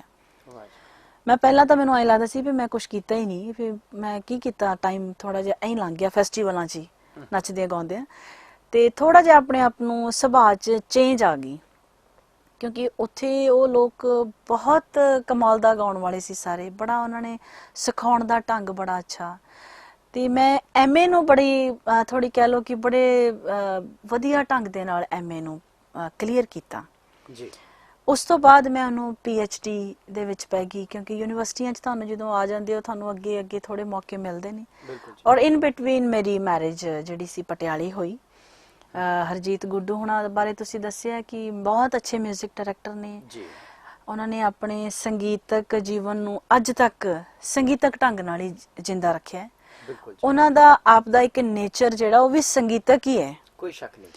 ਉਹਨਾਂ ਨੂੰ ਕਹਿ ਲਓ ਕਿ ਉਹਨਾਂ ਨੇ ਵੀ ਆਪਣੀ ਲਾਈਫ ਨੂੰ ਇਸੇ ਤਰ੍ਹਾਂ ਹੀ ਜਿੰਦਾ ਰੱਖਿਆ। ਉਹਨਾਂ ਦੀ ਵੀ ਇੱਕ ਮੇਰੇ ਵਰਗੀ ਸਟੋਰੀ ਕਹਿ ਲਓ ਹੋਗੀ ਕਿ ਬੜੇ ਮੌਕੇ ਮਿਲਦੇ ਸੀ ਬਟ ਜੋ ਉਹਨਾਂ ਨੂੰ ਚੰਗਾ ਲੱਗਦਾ ਉਹਨਾਂ ਨੇ ਉਹੀ ਕੀਤਾ। ਸਹੀ ਗੱਲ ਹੈ। ਮੈਂ ਵੀ ਉਹਨਾਂ ਨੂੰ ਹੁਣ ਵੀ ਕਹਿੰਦੀ ਹੁੰਦੀ ਹਾਂ ਕਿ ਤੁਸੀਂ ਬੰਬੇ ਨਹੀਂ ਗਏ, ਤੁਸੀਂ ਦਿੱਲੀ ਨਹੀਂ ਗਏ, ਤੁਸੀਂ ਆਪਣੇ ਆਪ ਨੂੰ ਪ੍ਰਮੋਟ ਕਿਉਂ ਨਹੀਂ ਕੀਤਾ, ਵੀ ਤੁਸੀਂ ਜਦੋਂ ਛੋਟੀਆਂ ਬਰੀਕੀਆਂ ਉਹ ਦੱਸਦੇ ਨੇ ਤਾਂ ਮੈਨੂੰ ਵੀ ਲੱਗਦਾ ਹੁੰਦਾ ਕਿ ਇਹਨਾਂ ਨੂੰ ਬਹੁਤ ਅੱਗੇ ਜਾਣਾ ਚਾਹੀਦਾ ਸੀ ਜੀ, ਲੇਕਿਨ ਨਹੀਂ ਗਏ ਕਿਉਂਕਿ ਗੱਲ ਉੱਥੇ ਆ ਗਈ ਨਾ ਕਿ ਜਿਹੜਾ ਤੁਹਾਡਾ ਮਨ ਹੈ ਨਾ ਤੁਸੀਂ ਉਹਨੂੰ ਚੇਂਜ ਨਹੀਂ ਕਰ ਸਕਦੇ।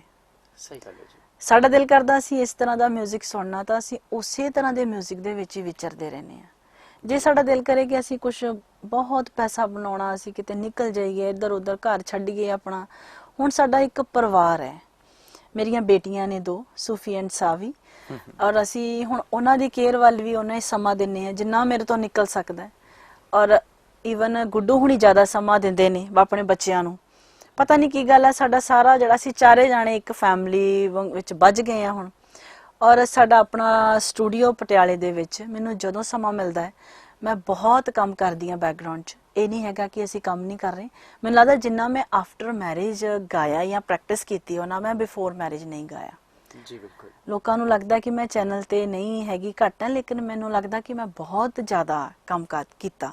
ਕਈ ਫਿਲਮਾਂ 'ਚ ਗਾਇਆ ਜੀ, ਕਈ ਦੂਰਦਰਸ਼ਨ ਦੀਆਂ ਫਿਲਮਾਂ ਆਉਂਦੀਆਂ ਨੇ ਉਹਨਾਂ 'ਚ ਗਾਇਆ, ਕਈ ਚੈਨਲਾਂ ਤੇ ਗਾਇਆ, ਔਰ ਯੂਨੀਵਰਸਿਟੀਆਂ ਦੇ ਵਿੱਚ ਵੱਡੇ ਵੱਡੇ ਫੰਕਸ਼ਨ ਨੇ, ਫੈਸਟੀਵਲਸ ਕਹਿ ਲਓ ਜਾਂ ਕਾਨਫਰੰਸਿਸ ਕਹਿ ਲਓ, ਉਹ ਸਾਰਿਆਂ ਦੇ ਵਿੱਚ ਪਿੱਛੇ ਰਾਜ ਇਹ ਹੈ ਕਿ ਜੇ ਮੇਰਾ ਪਤੀ ਮੈਨੂੰ ਇਜਾਜ਼ਤ ਦਊਗਾ ਜਾਂ ਮੈਨੂੰ ਕਰਾਊਗਾ ਤੇ ਮੈਂ ਤਾਂ ਹੀ ਗਾ ਪਾਉਣੀ ਹੈ ਨਾ। ਬਿਲਕੁਲ ਠੀਕ ਹੈ। ਮੇਰੇ ਬੱਚਿਆਂ ਦੀ ਉਹ ਕੇਅਰ ਕਰਦੇ ਨੇ ਤਾਂ ਮੈਂ ਸਟੇਜ ਤੇ ਹਾਂ, ਔਰ ਅੱਜ ਵੀ ਆਪਾਂ ਇੰਟਰਵਿਊ ਇਸੇ ਢੰਗ ਨਾਲ ਹੀ ਦੇ ਰਹੇ ਹਾਂ ਕਿ ਉਹ ਬੱਚਿਆਂ ਦੀ ਕੇਅਰ ਕਰ ਰਹੇ ਆ ਤੇ ਮੈਂ ਤੁਹਾਡੇ ਨਾਲ ਬੈਠੀ ਹਾਂ। ਬਿਲਕੁਲ ਜੀ ਬਿਲਕੁਲ, ਯਾਨੀ ਕਿਤੇ ਨਾ ਕਿਤੇ ਪਰਿਵਾਰਿਕ ਤਾਲਮੇਲ ਜਿਹੜਾ ਹੈ ਬਹੁਤ ਜ਼ਰੂਰੀ ਹੈ। ਜ਼ਰੂਰੀ ਹੈ। ਜੇ ਅਸੀਂ ਉਹ ਨਹੀਂ ਕਰਦੇ ਤਾਂ ਜਿਹੜੀ ਮੇਰੀ ਗਾਇਕੀ ਹੈ ਨਾ ਉਹਦੇ ਵਿੱਚ ਹੋਰ ਸਕੂਨ ਨਹੀਂ ਹੋ ਸਕਦਾ। ਬਿਲਕੁਲ ਠੀਕ ਹੈ। ਉਹ ਵੀ ਕਿਤੇ ਨਾ ਕਿਤੇ ਟੈਨਸ਼ਨ ਰਹਿੰਦੀ ਹੈ, ਕਿਤੇ ਨਾ ਕਿਤੇ, ਹੈ ਨਾ। ਮੈਂ ਅੱਜ ਸਟੇਜ ਤੇ ਜਾਵਾਂ, ਮੈਨੂੰ ਹੁੰਦਾ ਹੈ ਕਿ ਜੇ ਮੈਂ ਕਿਤੇ ਚੱਲੀ ਆ ਤਾਂ ਮੇਰੇ ਬੱਚੇ ਨਾਲ ਹੀ ਜਾਣ ਜੀ, ਔਰ ਉਹ ਇੰਨੇ ਕੁ ਜ਼ਿਆਦਾ ਸੰਗੀਤਕ ਪੱਖ ਨਾਲ ਜੁੜੇ ਹੋਏ ਨੇ ਨਾ ਦੋਨੋਂ ਬੱਚੇ ਕਿ ਮੈਂ ਕਈ ਵਾਰ 1 ਘੰਟਾ 1.5 ਘੰਟਾ ਕਿਤੇ ਗਾ ਰਹੀ ਹਾਂ ਤਾਂ ਦੋਨੋਂ ਮੈਨੂੰ ਬੈਠ ਕੇ ਸੁਣ ਰਹੇ ਨੇ।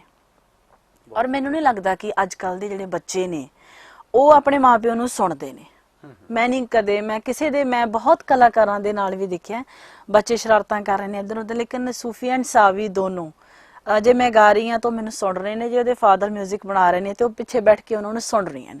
ਤੇ ਸਾਨੂੰ ਐਂ ਲੱਗਦਾ ਕਿ ਬੜੀ ਵੱਡੀ ਪ੍ਰਾਪਤੀ ਹੈ ਕਿ ਅਸੀਂ ਲਾਈਫ ਸਾਡੀ ਪਰਮਾਤਮਾ ਕਰੇ ਕਿ ਸੰਗੀਤਕ ਮਾਹੌਲ ਦੇ ਵਿੱਚ ਜਾਵੇ, ਅਸੀਂ ਬੜੇ ਸਮੂਥਲੀ ਚੱਲ ਰਹੇ ਹਾਂ। ਬਹੁਤ ਅੱਛੀ ਗੱਲ ਹੈ ਜੀ। ਔਰ ਸਾਡੀ ਤਾਂ ਪਰਮਾਤਮਾ ਦੇ ਚਰਨਾਂ 'ਚ ਹੀ ਦੁਆ ਰਹੇਗੀ ਕਿ ਆਪ ਜੀ ਦਾ ਪਰਿਵਾਰ ਔਰ ਆਪ ਜੀ ਦੇ ਪਰਿਵਾਰ ਦੀ ਜੋ ਇਹ ਸੰਗੀਤਕ ਸਾਂਝ ਹੈ ਇਹ ਹਮੇਸ਼ਾ ਕਾਇਮ ਰਹੇ। ਹੁਦਲ ਜੀ, ਗੱਲ ਕਰਦੇ ਹਾਂ, ਤੁਸੀਂ ਜ਼ਿਕਰ ਕੀਤਾ ਸੀਗਾ ਸਾਰੇ ਗਾਮਾਂ ਦਾ, ਤੁਸੀਂ ਵਿਨਰ ਰਹੇ ਹੋ ਸਾਰੇ ਗਾਮਾਂ ਦੇ, ਔਰ ਪੂਰੇ ਪੰਜਾਬ ਦੇ ਲਈ, ਪੂਰੇ ਪੰਜਾਬ ਦੇ ਵਿੱਚ ਵਸਦੀਆਂ ਜਿੰਨੀਆਂ ਵੀ ਭੈਣਾਂ ਨੇ ਸਾਡੀਆਂ, ਜਿੰਨੀਆਂ ਵੀ ਮਾਤਾਵਾਂ ਨੇ, ਈਵਨ ਜਿੰਨੀ ਵੀ ਫੀਮੇਲਸ ਨੇ, ਉਹਨਾਂ ਦੇ ਲਈ ਇੱਕ ਬੜੀ ਮਾਣ ਦੀ ਗੱਲ ਸੀਗੀ। ਕਿਉਂਕਿ ਬਹੁਤ ਘੱਟ ਜਿਸ ਵੇਲੇ ਤੁਸੀਂ ਵਿਨ ਕੀਤਾ ਸੀਗਾ ਉਸ ਵੇਲੇ ਸਮਾਂ ਇਸ ਤਰ੍ਹਾਂ ਦਾ ਸੀਗਾ ਕਿ ਸਾਡੇ ਦੇਸ਼ ਨੂੰ ਨਾਰੀ ਪ੍ਰਧਾਨ ਦੇਸ਼ ਤਾਂ ਕਿਹਾ ਜਾਂਦਾ ਨੇ, ਪਰ ਕਿਤੇ ਨਾ ਕਿਤੇ ਸਿਰਫ ਕਿਤਾਬੀ ਅੱਖਰ ਬਣ ਕੇ ਰਹਿ ਚੁੱਕੇ ਨੇ ਔਰ ਸਟੇਜਾਂ ਦੇ ਉੱਪਰ ਭਾਸ਼ਣ ਬਣ ਕੇ ਰਹਿ ਚੁੱਕੇ ਨੇ, ਪਰ ਸਮਾਜ ਦੇ ਵਿੱਚ ਇਹ ਗੱਲ ਦੇਖਣ ਨੂੰ ਨਹੀਂ ਮਿਲਦੀ। ਪਰ ਉਸ ਵੇਲੇ ਸਾਰੇ ਗਾਮਾਂ ਦੇ ਵਿੱਚ ਹਰਿੰਦਰ ਹੁੰਦਲ ਦਾ ਇੱਕ ਵਿਨਰ ਬਣ ਕੇ ਨਿਕਲਣਾ, ਇਹ ਇੱਕ ਉਸ ਨੈਰੋ ਮਾਈਂਡਡ ਸਮਾਜ ਦੇ ਉੱਪਰ ਬਹੁਤ ਵੱਡਾ ਤਮਾਚਾ ਸੀਗਾ। ਉਸ ਮਾਹੌਲ ਬਾਰੇ ਦੱਸੋ ਜਿਸ ਵੇਲੇ ਤੁਸੀਂ ਵਿਨਰ ਬਣੇ। ਬਿਲਕੁਲ, ਸਭ ਤੋਂ ਵੱਡਾ ਤੇ ਉਹਦੇ 'ਚ ਹੱਥ ਹੈ ਮੇਰੇ ਕਾਲਜ ਦਾ, ਖਾਲਸਾ ਕਾਲਜ ਸਿਵਲ ਲਾਈਨਸ। ਮੇਰੇ ਪ੍ਰਿੰਸੀਪਲ ਮੈਨੂੰ ਖੁਦ ਛੱਡ ਕੇ ਆਉਂਦੇ ਸੀ। ਮੈਂ ਲੇਟ ਨਾਈਟ ਐਂਟਰੀ ਹੋ ਰਹੀ ਆ ਹੋਸਟਲ 'ਚ, ਮੈਂ ਜਾ ਰਹੀ ਹਾਂ, ਮੈਂ ਆ ਰਹੀ ਹਾਂ, ਫੁੱਲ ਮੇਰੀ ਉਹਨਾਂ ਨੇ ਕੇਅਰ ਕੀਤੀ ਕਿ ਤੂੰ ਸਾਰੇ ਗਾਮਾਂ 'ਚ ਪਾਰਟਿਸਿਪੇਟ ਕਰਨਾ ਹੈ। ਮੇਰੇ ਟੀਚਰ ਉੱਥੇ ਮਿਊਜ਼ਿਕ ਤੇ ਮਿਸਿਸ ਗੁਰਿੰਦਰ RS ਰਾਣਾ ਜੀ, ਉਹਨਾਂ ਨੇ ਮੈਨੂੰ ਕਹਿਣਾ ਕਿ ਤੂੰ, ਮੈਂ ਕਹਿਣਾ ਜੀ ਜੇ ਮੈਂ ਹਾਰ ਗਈ ਮੈਨੂੰ ਬੜਾ ਬੁਰਾ ਲੱਗੂਗਾ। ਉਹਨਾਂ ਕਹਿਣਾ ਕੋਈ ਗੱਲ ਨਹੀਂ, ਅਸੀਂ ਤੇਰੇ ਨਾਲ ਆ। ਚੰਡੀਗੜ੍ਹ ਮੈਂ ਜਾਣਾ, ਉਹਨਾਂ ਨੇ ਮੇਰਾ ਅਰੇਂਜਮੈਂਟ ਕਰਨਾ, ਆਉਣਾ। ਮੈਨੂੰ ਜਿਵੇਂ ਕਹਿ ਲਓ ਕਿ ਆਪਾਂ ਕਿਸੇ ਨੂੰ TADA ਦਿੰਦੇ ਆ ਤੇ ਉਹਨਾਂ ਨੇ ਮੈਨੂੰ ਕਹਿਣਾ ਤੈਨੂੰ ਕਿੰਨੇ ਚਾਹੀਦੇ ਆ, ਦੱਸ ਕਿੰਨੇ ਪੈਸੇ ਚਾਹੀਦੇ ਆ, ਤੇਰਾ ਕੀ ਖਰਚਾ ਹੈ, ਤੇਰਾ ਕੀ, ਅਸੀਂ ਪੇ ਕਰਾਂਗੇ ਤੇ ਤੂੰ ਉੱਥੇ ਜਾਣਾ। ਬੜੀ ਵੱਡੀ ਸਪੋਰਟ ਸੀ ਉਹ ਜੀ। ਔਰ ਇਧਰੋਂ ਮੇਰੇ ਪੇਰੈਂਟਸ ਨੂੰ ਹੁੰਦਾ ਸੀਗਾ ਕਿ ਸਾਰੇ ਗਾਮਾਂ 'ਚ ਪਾਰਟਿਸਿਪੇਟ ਕਰ ਰਹੀ ਹੈ, ਪਤਾ ਨਹੀਂ ਗਾਇਆ, ਕਿਉਂਕਿ ਉੱਥੋਂ ਦੇ ਮਾਹੌਲ ਤੁਹਾਨੂੰ ਪਤਾ ਹੈ ਕਿ ਜੱਜਿਸ ਬੈਠੇ ਨੇ, ਕਈ ਵਾਰ ਤੁਹਾਡੇ ਤੋਂ ਅਚਾਨਕ ਕੁਝ ਲਾਈਵ ਸੁਣ ਲੈਂਦੇ ਨੇ ਤੇ ਉੱਥੇ ਐਂ ਲੱਗਦਾ ਹੁੰਦਾ ਕਿ ਖਬਰੇ ਉੱਥੇ ਇੰਨੇ ਮੁੰਡੇ ਨੇ, ਇੰਨੇ ਕੁੜੀਆਂ ਨੇ, ਤੁਹਾਡੀ ਵਾਰੀ ਕਦੇ ਆਉਣੀ ਵੀ ਹੈ। ਰਿਐਲਿਟੀ ਸ਼ੋਅ ਦਾ ਕਨਸੈਪਟ ਹੀ ਵੱਖਰਾ ਹੁੰਦਾ, ਕੋਈ ਕਨਸੈਪਟ ਨਹੀਂ, ਬਲਕਿ ਅਸੀਂ ਘਰੋਂ ਦਾ ਪੂਰੀ ਤਿਆਰੀ 'ਚ ਜਾ ਰਹੇ ਹਾਂ। ਨੋਬਡੀ ਨੋਜ਼ ਕਿ ਉੱਥੇ ਤੁਹਾਨੂੰ ਕੀ ਉਹਨਾਂ ਨੇ ਸੁਣ ਲੈਣਾ, ਕੀ ਸੁਣਨਾ ਹੈ, ਖਬਰੇ ਤੁਹਾਨੂੰ ਕੁਝ ਆਊਗਾ ਵੀ ਕਿ ਨਹੀਂ ਸਟੇਜ ਤੇ। ਲੇਕਿਨ ਬੜੀ ਸਪੋਰਟ ਸੀਗੀ ਕਾਲਜ ਵਾਲਿਆਂ ਦੀ। ਤੇ ਮੈਂ ਉਹਨੂੰ ਜਦੋਂ ਵਿਨ ਕਰਕੇ ਕਾਲਜ 'ਚ ਆਈ ਯਾਰ, ਮੈਨੂੰ ਹਾਲੇ ਵੀ ਉਹ ਸੀਨ ਯਾਦ ਹੈ ਕਿ ਮੇਰੇ ਹੋਸਟਲ ਦੇ ਵਿੱਚ ਵੱਡਾ ਸਾਰਾ TV ਸਕਰੀਨ ਲਗਾਤੀ, ਕਿਉਂਕਿ ਮੈਨੂੰ ਤਾਂ ਪਤਾ ਸੀ ਮੈਂ ਵਿਨਰ ਹੋ ਚੁੱਕੀ ਹਾਂ ਤੇ ਉਹ ਮੇਰਾ ਐਪੀਸੋਡ ਦੇਖਦੇ ਹੁੰਦੇ ਸੀ। ਉਹਨਾਂ ਨੂੰ ਲੱਗਣਾ ਕਿ ਨਹੀਂ, ਪਤਾ ਨਹੀਂ ਇਹਦਾ ਕੀ ਰਿਜ਼ਲਟ ਆਉਣਾ ਹੈ। ਤੇ ਮੈਂ ਜਦੋਂ ਵਿਨਰ ਹੋਈ ਤੇ ਮੈਨੂੰ ਬੜਾ ਹੀ, ਉਹਨਾਂ ਨੇ ਕਹਿ ਲਓ ਕਿ ਕਾਲਜ ਵਾਲਿਆਂ ਨੇ ਇੰਨਾ ਮਾਣ ਕਿ ਮੈਂ ਭੁੱਲ ਨਹੀਂ ਸਕਦੀ, ਕਦੇ ਵੀ ਨਹੀਂ ਭੁੱਲ ਸਕਦੀ। ਬਹੁਤ ਵਧੀਆ ਜੀ। ਸੋ ਹੁੰਦਲ ਜੀ, ਸਮੇਂ ਜਿਹੜਾ ਆਪਣੀ ਰਫ਼ਤਾਰ ਦੇ ਨਾਲ ਵੱਧ ਰਿਹਾ, ਸਮੇਂ ਸਾਨੂੰ ਇਜਾਜ਼ਤ ਨਹੀਂ ਦੇ ਰਿਹਾ ਕਿ ਅਸੀਂ ਤੁਹਾਡੇ ਨਾਲ ਇਹ ਸੰਗੀਤਕ ਸਾਂਝ ਹੋਰ ਪਾਈਏ, ਪਰ ਫਿਰ ਵੀ ਮੈਂ ਚਾਹਾਂਗਾ ਬਈ ਸਾਰੇ ਗਾਮਾਂ ਦੇ ਵਿੱਚ ਤੁਹਾਡੇ ਟੱਪੇ ਬੜੇ ਮਕਬੂਲ ਹੋਏ ਸਨ। ਸੋ ਮੈਂ ਚਾਹਾਂਗਾ ਵੀ ਜਾਂਦੇ ਜਾਂਦੇ ਤੁਸੀਂ ਸਾਡੇ ਸਰੋਤਿਆਂ ਦੇ ਨਾਲ ਉਹ ਟੱਪਿਆਂ ਦੀ ਸਾਂਝ ਜਿਹੜੀ ਹੈ ਉਹ ਜ਼ਰੂਰ ਪਾਓ, ਤਾਂ ਜੋ ਇਹ ਜਿਹੜਾ ਸ਼ੋਅ ਹੈ ਇਹ ਅਮਿਟ ਯਾਦਾਂ ਛੱਡਦਾ ਹੋਇਆ ਜਿਹੜਾ ਹੈ ਉਹ ਆਪਣੇ ਸਮਾਪਤੀ ਦੇ ਵੱਲ ਵਧੇ। ਜ਼ਰੂਰ ਜੀ, ਮੈਂ ਤੁਹਾਨੂੰ ਟੱਪੇ ਸੁਣਾਉਂਗੀ ਜਿਨ੍ਹਾਂ ਨਾਲ ਮੇਰੀ ਪਹਿਚਾਣ ਹੀ ਹੈ, ਕਾਲਜ ਦੀ ਪਹਿਚਾਣ ਹੈ। ਜੀ ਜੀ। ਦੋ ਫੁਲਕੇ ਫੁੱਲ ਗਏ ਨੇ, ਦੋ ਫੁਲਕੇ ਫੁੱਲ ਗਏ ਨੇ, ਬਹੁਤਿਆਂ ਕਰਾਰਾਂ ਵਾਲਿਆਂ ਹਾਏ ਬਹੁਤਿਆਂ ਕਰਾਰਾਂ ਵਾਲਿਆਂ ਹਾਏ ਸਾਡੇ ਚੇਤੇ ਹੀ ਭੁੱਲ ਗਏ ਨੇ ਸੋਹਣਿਆ ਵੇ ਰਾਂਝਣਾ ਸੋਹਣਿਆ